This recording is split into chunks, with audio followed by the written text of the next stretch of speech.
We got to go when we got Cavs land Donovan Mitchell. That was crazy. What was your initial reaction when that news broke that Donovan Mitchell was going to be a Cleveland Cavalier? I was surprised. I didn't know they were, looking for, a superstar or anything. But it's awesome, man. I've seen him play, and man, he can definitely help out this young squad. Yeah, I mean, you look at what the Cavs were able to do last year, and they kind of surprised us. We talked about it last year that they held their own. They made 2 play-in games, which was a lot of fun. But it did seem like if they wanted to take that next step, it was landing a superstar. How about what the Browns and the Cavs have done in the last calendar year?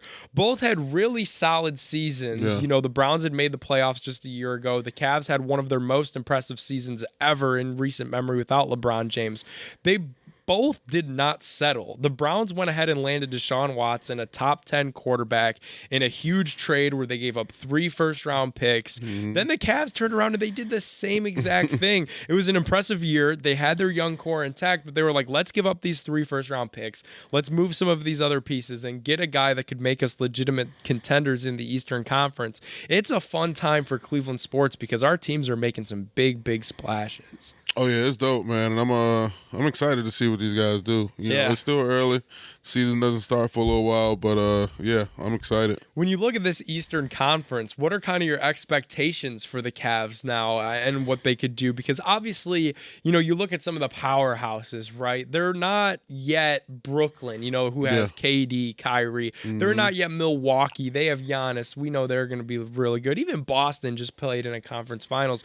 But when you talk about this Cavs young core with DG, Mitchell, Mobley, Allen, potential 4 All-Stars in your starting lineup, they're going to be a force to reckon with in that Eastern Conference. Oh yeah, they're gonna have to gel quick, and this Eastern Conference is definitely gonna test them. Yeah, and it's a lot better than it was in some years back when the West was just dominating.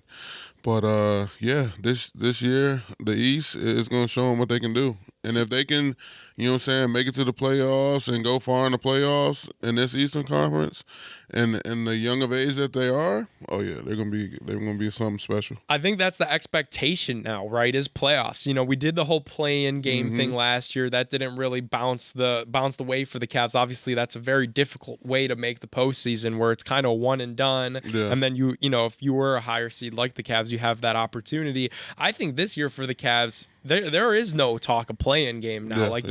You're gunning for that 5 seed, that 4 seed to have a sure locked spot in the NBA playoffs, and then to be competitive in a 4-game, best of 7 playoff series. I think that is the next step for this Cavs group. Is a play-in. That was last year, man. Yeah, we're gunning for the playoffs now, and then once we get in there, looking to make some noise, because there is now too much talent on that roster for that not to be the fact. Oh yeah, with Spider now, they ain't got to worry about no play-in. That's for sure. It's instantly one of the best backcourts in the league, right? I mean, you look at maybe what Boston runs. Marcus Smart, is he really a 2? But Darius Garland and Spida, 10 in Spida, as DG tweeted. That's one of the best backcourts in basketball. Like name another one that's better.